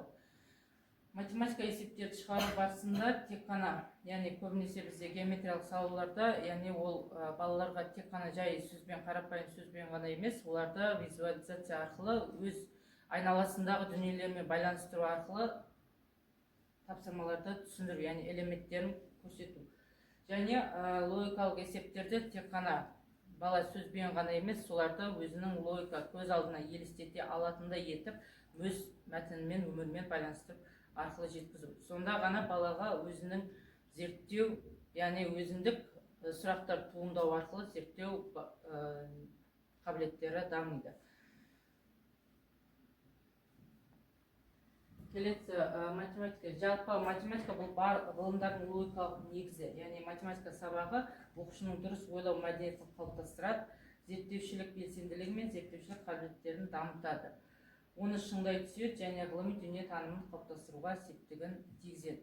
Ал әдістеме деп отырғанымыз бұл жалпы математика пәнінің ерекшеліктеріне негізделген оқу тәрбие жүйесі. Бұл тек мұғалімге тиімді жолдан ұсыну ғана емес, ал оқушы осы білімді ары қарай практика жүзінде қолдана алу. Яғни өмірде қай жерде кездеседі тақырыптар, және сол жерде қалай жұмыс істей алу керек, және сол іс-әрекеттің соңында қандай нәтижеге жетеді. Соны балаға дұрыс түсіндіре алсақ, баланың өзіндік қызығушылығы артып, өзіндік есептеу жолдары күшейеді. Және келесі бізде зерттеушілік қабілетті дамытудың әдістері, яғни эвристикалық әдістер, бұл білесіздер жаңалық енгізу арқылы, яғни есептерді арқылы оқыту, оқушыларды есеп шығару үйрету және әртүрлі есеп түрлерін шешу арқылы ізденімпаздық дағдыларын қалыптастыру. Және сабақтың несінде әртүрлі іс-әрекетінде интеллектуалдық сайыстар, яғни сабақтан тыс уақытында ұйымдастыру. Бұл жерде оқушылардың танымдық қабілеттерін белсендіру, логикалық ойлауын дамыту, шығармашылық қабілетін ашып көрсету. Мұны тек қана интеллектуалдық сайыстарда ғана емес, сабақтың арасында да бұндай тапсырмаларды кіріктіру. Жобалау технологиясы оқушылардың шығармашылық қабілетін және жеке тұлғасын дамыту, алған білімдерін практикада қолдану. Дидактикалық ойындар, яғни оқушылардың оқу белсенділігін арттыру, математикаға деген қызығушылығын ояту, ойлау қабілетін жетілдіру. Жалпы ғылыми жобалық жұмыстарда бұл жерде бізде жалпы зерттеу жұмысымыз 4 бағыттан тұрады. Яғни бұл кезде не істейміз? Алдымен дайындық, тақырып таңдау. Тақырыпты егерде бұл жерде тақырып таңдап қана қоймай, оның мақсаты мен міндеттерін айқындау бірінші кезеңімізде. Екінші кезеңде, яғни тақырыпты әдебиеттермен жұмыс зерттеу нысанын зерделеу. Егерде тақырыбыңыз жүйелі түрде қолдана алмасаңыз, оны немесе бір ойлаған мәтініңізді жүйелі түрге келтіре алмасаңыз, өзіңіздің жаңағы алдымызда айтып өткен әріптестер арқылы жасанды интеллект арқылы өзіңіздің сұрағыңыз қойсаңыз, сіздің ойыңыздағы тақырыптарыңызды жүйелеуге көмектеседі. сол арқылы сіз тек қана жасанды интеллектті алып берген тақырыпты ғана пайдаланмай, оны қайтадан кіріктіру арқылы, яғни сіз интернет жүйесінен салып, сол интернет жүйесінен яғни әдебиеттерді іздеуге мүмкіндік аласыз. Яғни сол жерден өзіңізге тақырыпты жүйелей аласыз. Және ол жерде зерттеу барысында, яғни жинақтау, бұл үшінші кезеңі, зерттеу нәтижесін анықтау, деректерді талдау, яғни ұқсас тапсырмаларды біріктіруге әдебиетті іздеу барысында бір емес бірнеше әдебиетті қарастыру керек. Бұл жерде көбінесе алдында зерттелген жұмыстар болады, олардан өзіңіздік нелерді алуға болады, тапсырмаларды. Яғни соңында рәсімдеу, жобаны дайындау және құжаттарды жинақтау. Бұл жерде жалпы дайындалған мәтініңізді тек қана не қана қоймай, оны басқа да неде тапсырманың, яғни антиплагиатқа тексеру болады. Бұл жерде тексерген кезде плагиатыңыз дұрыс емесін шығу үшін алдымен сіз сол әдебиеттер қай жерде бар екендігін, сол әдебиеттерге сіз сілтеме қою арқылы сіз өзіңіздің жобаңыздың қай жерден қаншалықты дәрежеде алғаныңызды, яғни бұл жерде адалдықты сақтай отырып көрсетсеңіз, сіздің жұмысыңыз әрдайым плагиаттан өтеді. Ал егер сіз бұл жерде сөзді қаншалықты бұрмалағанмен, бұл жерде плагиаттық сөздер бәрібір адалдықты сақтамағандықтан плагиатымыз аз балды көрсетеді, яғни жұмысымыз өтпей қалады. Яғни бұл жерде соңында жобаны дайындау және құжаттарды жинақтау. Яғни жалпы шығармашылық қабілетті дамытудың рөлі, яғни бұл біздің жалпы математика пән мұғалімдері алдында жан-жақты еңбекқор шығармашылықпен ойлайтын жеке тұлғаны тәрбиелеу міндеті болып табылады. Бұл тек қана математикада ғана емес, барша әріптестеріміздің басты міндетіміз. Оқушыларды ізденушілікке баулу, оған іздену дағдысы мен білігін игерту білім беру саласының маңызды міндеттерінің бірі болып табылады. Себебі біз жалпы